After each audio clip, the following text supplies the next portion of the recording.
아시는 것처럼 제가 임플란트를 지금 하고 치아를 교정하는 중에 있어서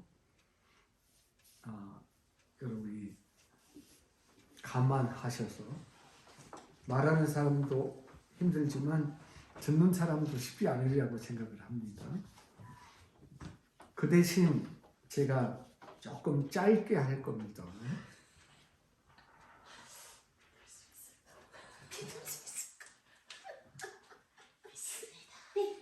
현대인에게 정체성이라고 하는 것은 굉장히 중요합니다. 아이덴티티라고 하죠. 때로는 목숨과도 바꿀 수 있는 것이 정체성이라고 생각합니다. 가끔 명망 있는 정치인이나 유명한 사람들이 자살로 생을 마무리하는 것은 자기의 정체성을 손상받았다라고 생각하기 때문이겠죠. 그것을 잃어버리고 나면 더 이상 살고 싶지 않은 거죠. 자기의 정직성을 의심받거나, 그리고 그 모든 것들이 회복 불가능하다고 생각을 하면 극단적인 행동을 하는 경우를 우리가 볼 수가 있습니다. 그리스도인의 정체성도 마찬가지입니다. 만일 그리스도인이 험한 세상을 살면서 바른 성경적 정체성을 가지지 않는다면 그리스도인의 생존이 어려울 것입니다. 그래서 성경을 보면 유독 정체성에 대한 이야기를 아주 많이 하고 있는 것입니다. 그리고 그리스도인들도 이 정체성에 치명적인 손상을 입을 때이면 살고 싶지 않을 수도 있습니다. 산 게 아니면 그저 형식적인 신앙생활을 할 수 있겠죠. 척하며 사는 거죠.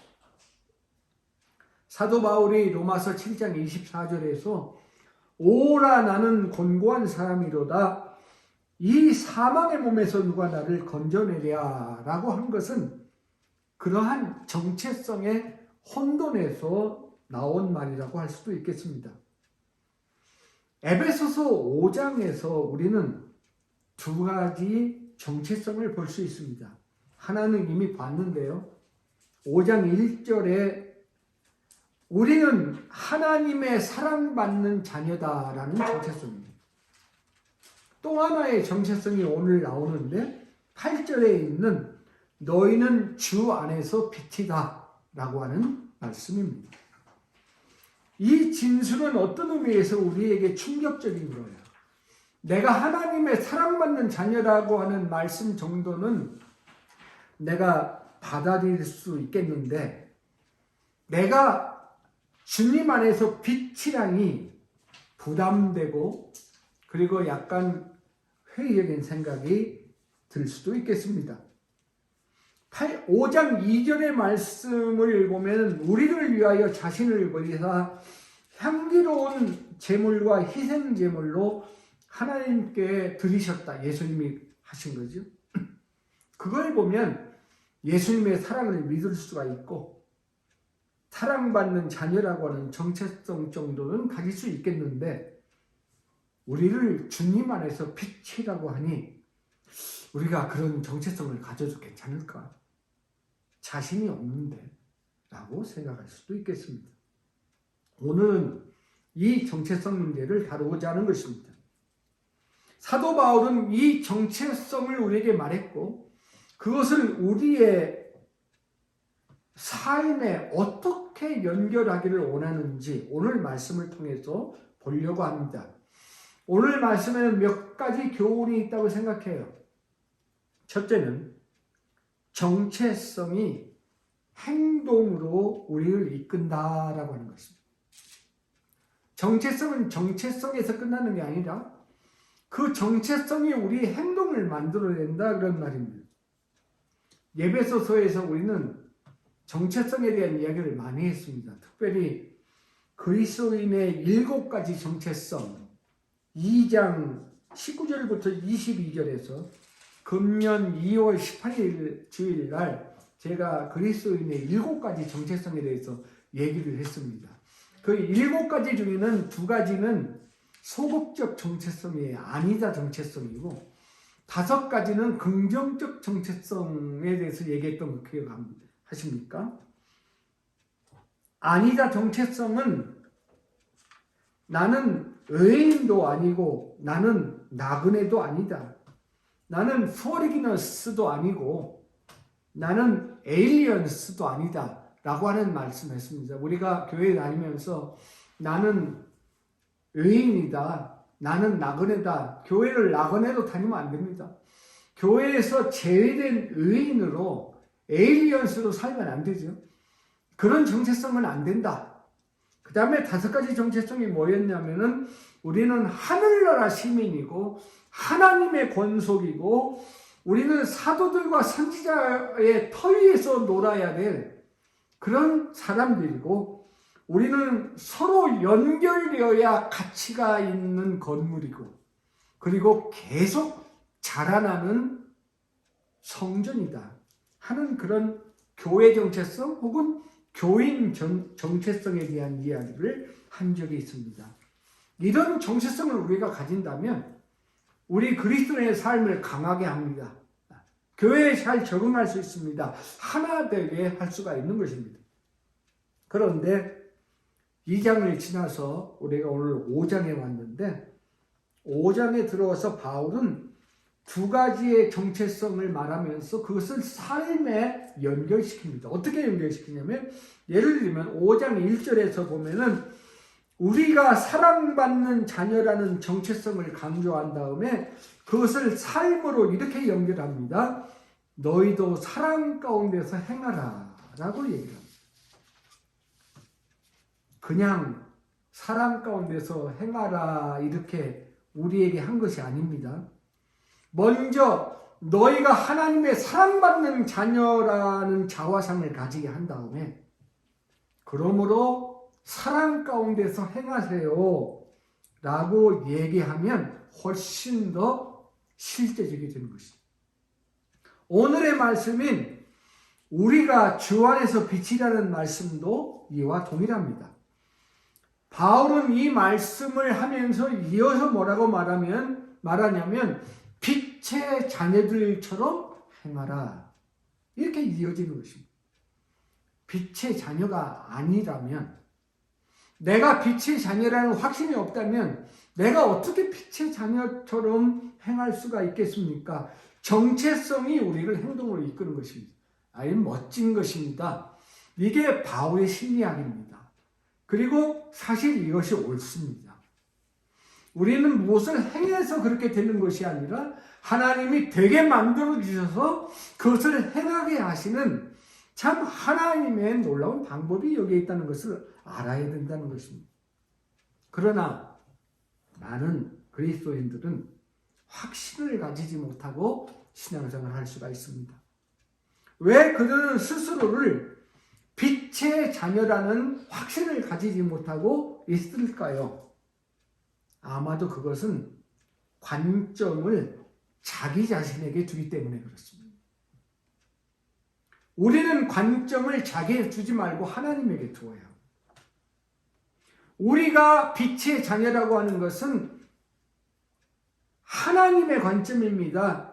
하나님이 빛이시기 때문에 빛이신 하나님의 자녀라는 그 뜻입니다. 요한일서 1장 5절에 보면은 우리가 그에게서 듣고 너희에게 전하는 소식은 이것이니 곧 하나님은 빛이시라 그에게는 어두움이 조금도 없으시다는 것입니다. 그렇습니다. 하나님은 빛이시고 우리가 하나님의 자녀이기 때문에 빛이신 하나님의 자녀고 더 줄이면 우리도 빛의 자녀가 되는 것입니다. 요한은 이 말을 하면서 그냥 거기서 끝나지 않았습니다. 요한일서 1장 8절부터 10절을 읽어보면 거기에 뜰이 if가 나옵니다. 세 개의 가정법이 나오는데 만일 우리가 죄가 없다고 하면 스스로 속이고 진리가 우리 속에 있지 아니할 것이요. 만일 우리가 죄를 자백하면 그는 미쁘시고 의로우사 우리 죄를 사하시며 우리를 모든 불의에서 깨끗하게 하실 것이요 만일 우리가 범죄하지 아니하였다 하면 하나님을 거짓말하는 이로 만드는 것이니 또한 그의 말씀이 우리 속에 있지 아니하리라. 보세요. 사도 요한은 빛이신 하나님을 얘기하면서도 우리는 죄인이라는 것을 잊지 않고 있습니다. 우리를 잘 알고 있다는 뜻입니다. 그러면서도 자백을 통해서 우리 죄를 사하시고 모든 불의에서 우리를 깨끗게 하신다는 약속을 말함으로 우리가 여전히 빛의 자녀로 있을 수 있다는 것을 상기시켜주고 있는 것입니다. 우리는 관점을 바꿔야 됩니다. 빛의 자녀라는 것에 우리가 부담을 느끼는 것은 우리 자신을 들여다보기 때문인데 성경은 그것을 인정하고 들어가서 빛의 아버지가 계시다. 그분께서 우리를 깨끗게 하시는 일을 하신다는 것을 얘기하는 것입니다. 여러분 어릴 때 여러분 자녀를 키울 때 보면 알죠? 나도 어릴 때 저렇게 코를 흘렸었나? 그런 생각을 하게 되죠. 어린 아이들은 지저분하고 위생관념이 없고 코를 흘리고 대소변 관리를 못하고 그런 어린 아이들을 부모가 깨끗하게 만들어서 부모의 수준으로 이끌어내는 것이 아버지고 어머니인 것처럼 결국은 하나님께서 우리를 그렇게 이끌어 가신다라고 하는 사실을 우리는 믿어야 됩니다. 우리는 어떤 DNA가 있냐면 이건 과학적으로는 못 찾아내요. 믿음으로만 찾아내는 DNA, 거룩 DNA가 있습니다. 거룩하고자 하는 DNA. 우리 그리스도인들에게 있다는 것입니다. 지금 완전하지 못해도 빛의 자녀이며 빛 가운데 있는 삶을 알고 믿어야 되는 것입니다. 그런데 이 말씀은 사도 바울의 말씀만이 아니에요. 예수님이 산상설교를 팔복설교를 하셨을 때 예수님이 이렇게 말씀하신 거 여러분 아시죠? 마태복음 5장 14절부터 16절인데 너희는 세상의 빛이라 산 위에 있는 동네가 숨기지 못할 것이요 너희는 세상의 빛이 되어라가 아닙니다. 이건 선언이에요. 거의 너희는 세상의 빛이라 산 위에 있는 동네가 숨기지 못할 것이요 사람이 등불을 켜서 말 아래 두지 아니하고 등경 위에 두노니 이러므로 집안 모든 사람에게 비치느니라. 집안을 비치는 빛이어도 빛이다 이 말이에요. 이같이 너희 빛이 사람 앞에 비치게 하여 그들로 너의 착한 행실을 보고 하늘에 계신 너희 아버지께 영광을 돌리게 하라는 말씀. 그런데 잠시 멈추어서 이 말씀을 들은 청중은 어떤 사람들이었을까 하는 궁금증을 가져본 적이 혹시 있으십니까? 갈릴리에 모여든 일반 대중이었습니다. 그 갈릴리가 어떤 갈릴리입니까? 나사렛에서 무슨 선한 것이 나오느냐 말하는 그런 갈릴리입니다. 일급지가 아니에요. 예루살렘 주변의 수도가 아니었습니다. 저 수도에서 가장 멀리 떨어진 변방의 이방의 갈릴리였습니다. 그 이방의 갈릴리 사람들이 예수님 주변에 뭔가 해서 모여든 사람들 아닙니까? 그들은 훈련된 지성인이 아니었습니다. 성숙한 제자들도 아니었습니다. 그런데 그들에게 팔복을 선포하시고 바로 너희가 세상의 소금이요 너희가 세상의 빛이라고 하신 것이죠. 조금 확대 적용하더라도 주님은 자기를 따라와 처음 메시지를 들은 일반 대중에게 관심이 있어서 따라온 일반 대중에게 너희는 세상의 빛이라고 하신 것입니다. 저는 좀 심하지 않았을까 하는 정도다고 생각합니다. 이건 좀 심한 거 아니에요? 3년이나 훈련받고 있는 제자들에게 자기들 헌신이 어느 정도 되는 사람들에게 너희는 빛이다 소금이다 하시면 모르겠는데, 이거 지금 처음 모여든 사람들 어중이 떠중이들이 모였는데 그들을 향해서 빛이다 소금이다 라고 말했다고 한다면, 지금 우리들은 어떻습니까? 주님을 믿고 성경을 공부하고 주님의 제자로 살려고 애쓰고 참으로 성령의 인도하심을 받으면 날마다 살아가는 우리들을 향해서 주님이 메시지를 주신다고 할 때, 너희는 세상의 빛이다 라고 말씀하신 말씀을 주님은 주실 것이라고 저는 믿습니다. 두 번째 생각할 것은, 빛의 자녀인 것은 열매로 증거된다라고 하는 것입니다.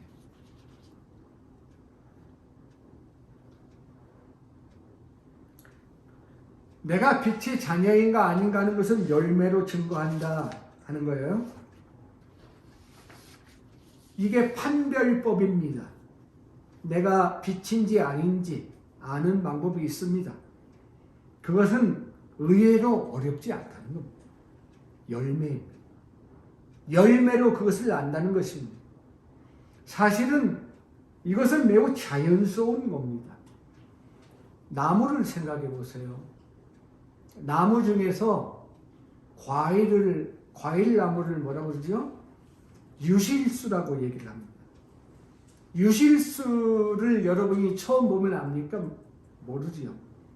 그런데 유실수를 사다가 심었다고 합시다. 사과나무를 조그마한 걸 하나 갖다 심었더니 3년 후부터 열매가 달리더라고요.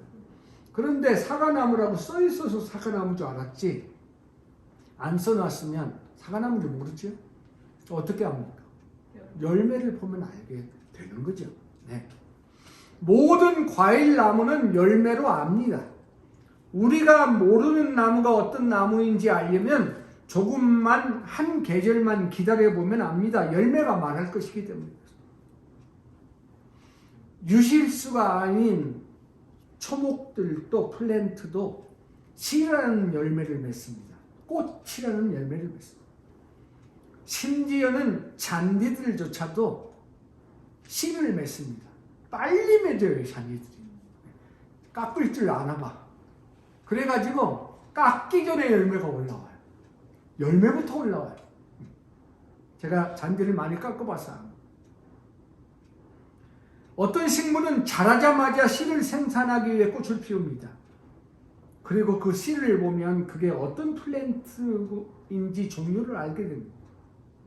열매라는 것은 무엇입니까? 속에서 밖으로 드러나는 것입니다. 열매는 어떤 의미에서 생명의 표현입니다. 그 나무가 살았다면 열매는 안에서 밖으로 드러나게 되어 있습니다. 조금씩 드러날지라도 드러납니다. 이것이 열매로 안다는 말씀입니다.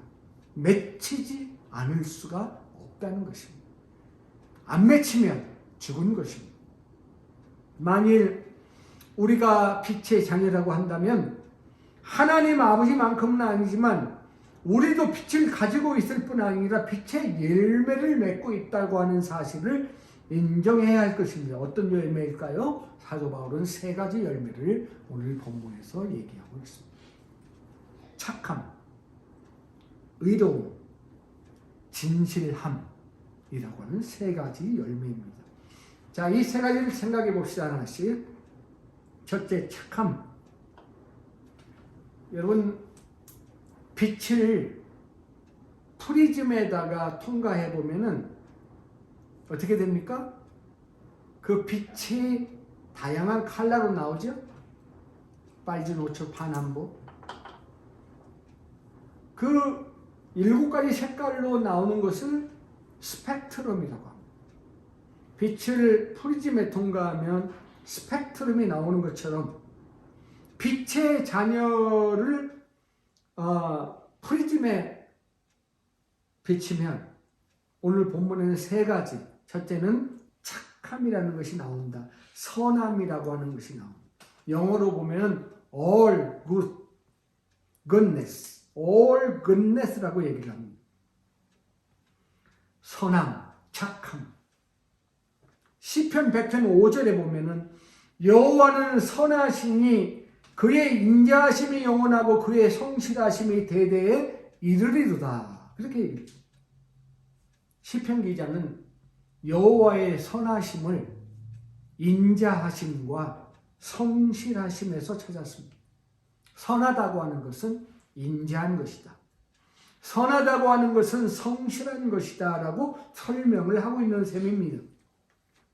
그리고 그 인자하심과 선하심이 일회성 인자함과 선함이 아닙니다. 우리 그렇게 할 수 있죠? 일회성, 잠깐 인자할 수 있고 잠깐 선할 수 있습니다. 그런데 하나님은 어떤 분인가? 하나님은 영원히 인자하시고 영원히 성실하신 분이시다. 이렇게 표현을 한 것입니다. 예수님은 하나님을 이렇게 설명했습니다. 마태복음 5장 43절로부터 45절인데 특별히 45절에서 하나님이 그 해를, 선입니다. 선 나이시죠. 해를 악인과 선인에게 비추시며 비를 의로운 자와 불의한 자에게 내려주십니다. 사랑에 대한 얘기를 쭉 하시면서 나온 말씀입니다. 이웃을 사랑하고 원수를 미워라 했다는 것을 너희가 들었지만 나는 너희에게 이르는데 원수를 사랑하고 너를 핍박하는 사람을 위해서 기도해라. 이렇게 한즉 하늘에 계신 너희 아버지의 아들이 된다. 왜냐하면 그 하늘에 계신 아버지는 햇빛을 악인과 선인에게 차별하시지 않고 비를 주실 때도 똑같이 주시던 그런 선하신 하나님이시기 때문이다. 그렇게 얘기를 하는 것입니다. 이것이 착함의 기본 개념입니다. 자, 우리는 이런 선함과 착함을 소유할 수 있기를 축복합니다. 두 번째는 의로움입니다. 착함이 온유하고 도덕적인 성품을 의미한다면 의로움은 공정하고 올바른 마음가짐과 그 행위를 이야기합니다. 그리스도인으로서 의로움을 삶의 철학으로 원칙으로 삼아야 합니다. 바르게 살겠다고 하는 자세를 분명히 가지는 결단을 해야 합니다. 하나님의 말씀대로 내가 살겠다. 그 말씀을 실천하며 살겠다. 자, 사람은 착한데 말씀대로 살지 않는 경우를 볼 수가 있습니다. 착함이 모자람이 아닌 온전함으로 나가야 합니다. 착함이 의로움으로 발전하면 하나님이 영광을 받으십니다. 그러나 반대로 착하지만 불의함으로 나간다면 무능이 되고 죄가 되고 그 불의가 진리를 막게 되고 하나님의 진노를 받게 되는 것입니다. 우리가 의라고 하는 것을 성경에서 말할 때 자주 혼동하는 이 단어가 의입니다. 내가 의인이냐 아니냐와 상관이 되어서 두 가지 혼돈이 있는데 하나는 우리가 여기서 알아야 될 하나는 믿음으로 얻은 의입니다. 믿음으로 얻은 의. 그거 완전한 의입니다. 그런데 믿음으로 얻은 의는 회개는 했지만 우리의 행동과는 상관이 없는 의입니다. 그렇죠? 하나님이 우리를 의롭다고 불러주시기 때문에 얻은 의입니다. 그래서 그 믿음으로 얻은 의를 뭐라고 부르냐면 칭의라고 부릅니다. 여기에 칭이라는 말은 불러줄 칭입니다. 의인이 아닌데 예수님 때문에 의인으로 우리를 불러준다는 것입니다. 그리스도의 희생으로 우리를 의인으로 간주해 주시는 하나님의 은혜입니다. 그런데 실제 의하고는 차원이 좀 다를 수 있지 않습니까? 이렇게 믿음으로 얻은 칭의, 하나님의 의도 지향점이 있습니다. 방향성이 있어요. 목표가 있습니다. 이것이 두 번째 관점입니다. 그 두 번째 의는 칭의가 아닌 진정한 의로운 삶을 사는 의의 자체입니다. 무슨 말인지 아시겠죠? 네. 실제적으로 의로운 삶을 살게 되는 겁니다. 이것이 칭의의 방향이자 목적입니다. 이거 우리가 분명히 보아야 합니다. 우리는 착각하지 말아야 됩니다. 믿음으로 칭의함을 얻은 후에 이제 다 끝났다 라고 생각하는 어리석은 생각은 버려야 합니다. 칭의는 이제 막 시작한 겁니다. 물론 구원받을 수 있고 하나님의 나라에 들어갈 수 있고 의롭다고 인정함을 받는 것 축복입니다. 그러나 칭의는 칭의와 성화와 영화의 과정을 통해서 우리가 거룩하게 되는 첫걸음이에요. 막 시작한 것입니다. 우리는 더 큰 의를 구해야 돼요. 그리고 그것을 목말라 해야 됩니다. 의롭게 사는 것을 목말라 해야 됩니다. 우리가 한 주간 동안 세상에 살다가 잘못을 했다고 합시다. 그래서 주일날 주님 전에 나와서 주님 용서해 주세요. 주님의 보혈로 정하게 해 주세요. 해서 주님의 의를 힘입습니다. 그것도 좋습니다. 그렇게 할 수 있는 것도 하나님의 은혜입니다. 그런데 한 주간 동안 세상에서 죄와 타협하지 않고 하나님의 말씀으로 승리했습니다. 그래서 완전한 의가 아닐 수도 있지만 한 주간 승리한 그 승리를 가지고 주님의 전에 나와서 이것도 주님의 은혜입니다. 주님이 힘주셔서 내가 이것을 살아낼 수 있었음을 인해서 하나님께 감사와 영광을 돌립니다 라고 말할 때 그 의의가 있습니다. 물론 그걸 지나치게 내세워서 자기 의의가 되거나 자기의 교만이 되면 그것은 더 큰 악입니다만은 제가 무엇을 얘기하려는지 여러분이 알 것입니다. 의를 목말라 해야 됩니다. 그게 팔복에서 주신 네 번째 복인데 의에 줄이고 목마른 자는 복이 있나니 그들이 배부를 것이요. 의를 이루기 위해서 목말라 해야 됩니다. 여러분 물 먹고 싶을 때 정말 타는 태양 밑에서 장시간 서 있으면 물 먹고 싶을 때 정말 물이 없으면 타는 갈증을 채우기 위해서 막 여기저기 찾아서 목말라 하는 것과 같은 것입니다. 하나님의 의를 그렇게 목말라 하면 그들이 배부를 것이며 주신다는 거예요. 그런 의를 살아갈 수 있도록 해주신다는 거예요. 의를 이루기 위해서 목마르게 찾아서 나아가면 그 의를 얻게 해준다는 말입니다. 의로움이 열매가 된다는 겁니다. 빛의 자녀는 의의 열매를 맺게끔 되어 있습니다. 못 맺는 게 정상이 아니에요. 맺는 게 정상입니다. 이것이 빛의 자녀가 맺어야 하는 열매입니다. 하나 더 있습니다. 진실함입니다. 우리가 참 빛의 자녀로서 언제나 진실한 마음으로 살아가는 것은 우리의 목표입니다. 거짓말을 하면 마음이 참 편치 않습니다. 화이트 라이어도 마찬가지입니다.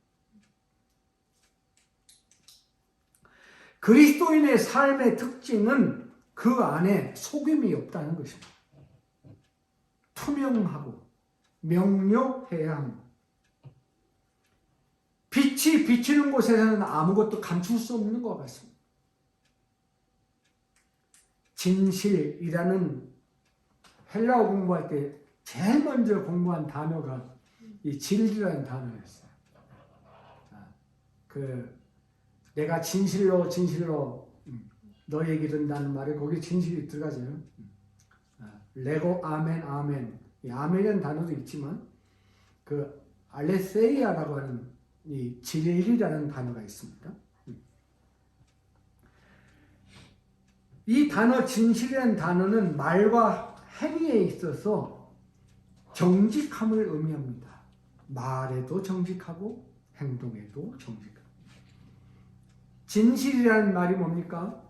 참 진짜 플러스 열매 실자잖아요. 지금 오늘 열매 얘기하고 있는데 재밌죠?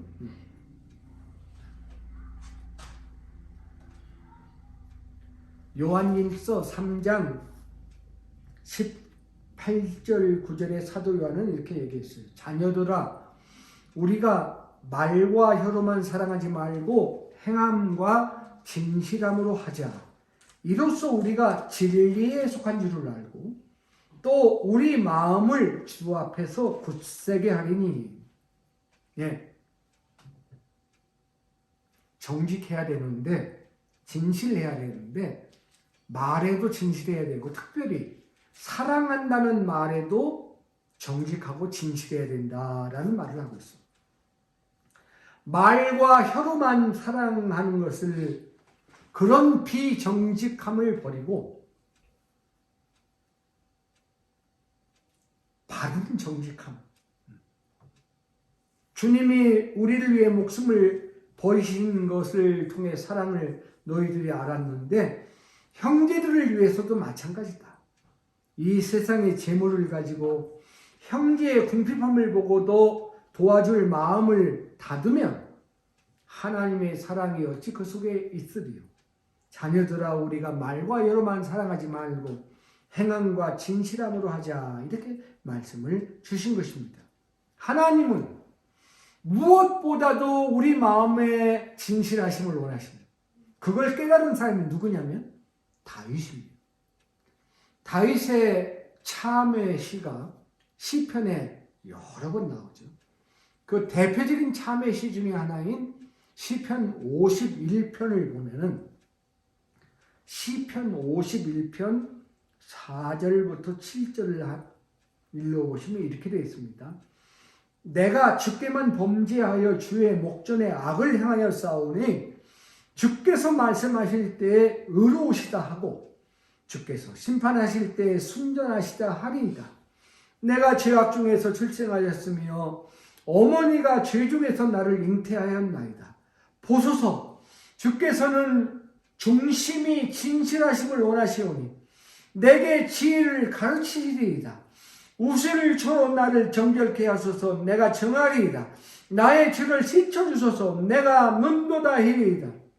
다윗의 그 큰 죄, 그 죄를 범한 후에 눈물이 흘러서 벽에가 썩을 만큼, 이건 눈물이 흘러서 벽에가 적실 만큼이면 알겠어.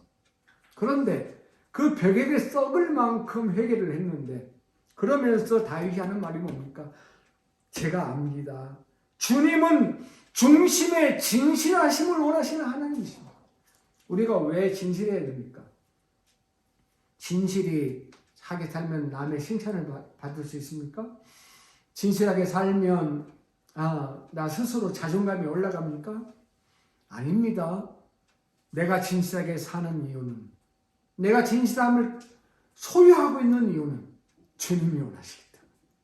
나를 사랑하시는 주님, 나를 창조하신 그 하나님이 내가 중심의 진실하심을 원하기 때문에 그런 것입니다. 하나님은 중심의 진심을 가지고 있는 자를 찾으시고 기뻐하셔요. 그 대표적인 케이스가 욥입니다. 욥기 1장을 보면 이렇게 1절이 이렇게 시작합니다. 우스 땅에 욥이라 불리는 사람이 있었는데 그 사람은 온전하고 정직하여 하나님을 경외하며 악에서 떠난 자였다. 이 1절은 욥기를 쓴 사람의 입장에서 욥을 평가한 겁니다. 그런데 8절에 가보면 욥이 사탄에게, 하나님이 사탄에게 말씀하시는 장면이 나오는데 이렇게 여호와께서 말합니다. 여호와께서 사탄에게 이르시되 네가 내 종 욥을 주의하여 보았느냐? 그와 같이 온전하고 정직하여 하나님을 경외하며 악에서 떠난 자는 세상에 없느니라. 욥기 저자와 하나님의 말씀이 동일합니다. 하나님은 사탄에게 자랑하듯이 보았느냐? 세상에 그런 사람 없어 라고 말씀하실 정도로 그런 자를 찾으신다는 말씀이죠. 욥이 고난이 없다는 얘기가 아니지만 그 고난 가운데 하나님도 함께 하셨어. 마지막에 승리케 해주신 것을 우리는 잘 알고 있습니다. 자, 세 가지 열매 얘기했습니다. 착함과 의로움과 진실함, 이것이 빛의 열매다라고 얘기했습니다. 그런데 제가 이걸 영어로 읽어보니까 그 킹김스 버전에서는 이 열매를 빛의 열매가 아니라 성령의 열매라고 번역을 해요. 그래서 원어 성경을 헬라어 원어 성경을 보니까 원어 성경에도 성령의 빛의 열매예요. 그러니까 이게 다 성령의 열매. 다시 말하면 성령께서 맺게 하시는, 우리가 성령의 9가지 열매도 알지만 이 빛의 열매도 내가 맺는 거 맞지만, 내가 100% 맺는 거 맞지만 100% 성령께서 맺는다는 것도 맞는 것입니다. 그 과학적으로는 해석이 안 되지만 내가 100%고 성령이 100%, 50% 이렇게 하는 게 아니고 여기에 우리의 희망이 있습니다. 아, 성령께서 우리에게 내 안에 거주하시는 이유가 있구나. 내 안에 거주하시는 이유가 무엇이냐? 열매를 맺게 하기 위해서 맺는 건데, 내가 조금이라도 선함이 있고 조금이라도 착함이 있고 조금이라도 의롭게 살고 진실함이 있다면 성령의 역사 가운데서 내게 이것을 주시는 거구나. 그리고 성령이 이루어 가실 것을 믿고 그 소망 가운데서 이 빛의 열매를 내가 맺어가겠다는 소망을 우리가 가져야 된다라고 생각을 합니다. 이 대목에서 이걸 중요해서 포인트를 하고 넘어가는 것이, 마지막 세 번째 메시지는 신앙의 중심에 주를 기쁘시게 하는 마음이 있느냐라고 하는 겁니다. 그게 10절의 말씀. 주를 기쁘시게 할 것이 무엇인지 시험하여 보라. 이 말을 하는 바울의 마음 속에서는 인생의 그리스도의 삶이라고 하는 것은 어떻게 하면 주님을 기쁘시게 할 것인가 라고 하는 마음이 그 속에 있어야 한다 라고 하는 것을 강조하고 있는 것으로 저는 보였습니다. 어떻게 하면 주님을 기쁘시게 할까요? 오늘 말씀 이 10절의 답은 무엇이냐고 하면 바로 앞절에 나온 게 답이에요. 빛의 열매. 빛의 열매, 빛의 자인 우리들이 빛의 열매를 맺으면 주님이 기뻐하신다. 한번 해봐라. 빛의 열매인 모든 착함과 의로움과 진실하심을 맺어보라. 그러면 틀림없이 하나님이 기뻐하신다는 것을 알게 될 거다. 그리고 맛보게 될 거다. 여기서 시험해보라 그랬더니, 옛날 제가 교회 다닐 때 목사님들은 성경에 시험하라는 게 2가지가 나오는데 여기서 시험하라는 게 나오고 말라기에 시험해보라는 얘기가 나온다, 이런 말씀을 했는데, 하나님을 테스트해보라는 말이 아니고 하나님을 경험하고 하나님의 마음을 느끼고 확증해보라고 하는 그런 말이 프루브예요. 영어에는 프루브라는 말이고, 실증하다, 규명하다, 어떤 금속 물질의 그 성분을 규명해 본다라고 하는 그런 뜻이에요. 사도 바울이 로마서 12장 1절, 2절 우리가 잘 알잖아요. 2절에 하나님의 선하시고 기뻐하시고 온전하신 뜻이 무엇인지 분별하도록 하라고 할 때 그 분별이라는 단어가 이 단어와 같은 프루브라는 단어예요.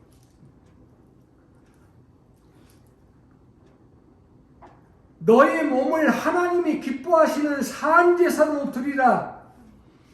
이것이 영적 예배니라 라고 권면한 후에 하나님이 기뻐하시고 선하시고 온전한 뜻을 분별하라고 하는 말은 바로 그 앞에 그 구절이 너의 몸을 하나님께 드리는 거룩한 산 예배를 드리는 그것이야말로 하나님이 기뻐하시고 선하시고 온전하신 뜻이라는 것을 체험해 보라는 말과 같은 말씀입니다.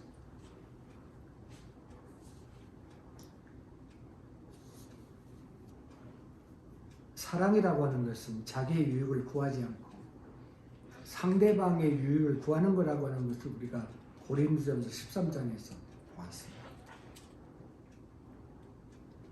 우리가 주님을 기쁘시게 하고자 하는 마음, 내가 움켜쥐는 것을 가졌을 때가 아니라 내 손을 펼 때에 주님이 기뻐하시는 것이 마음속에 느껴집니다. 우리의 주님을 기쁘시게 하려는 마음,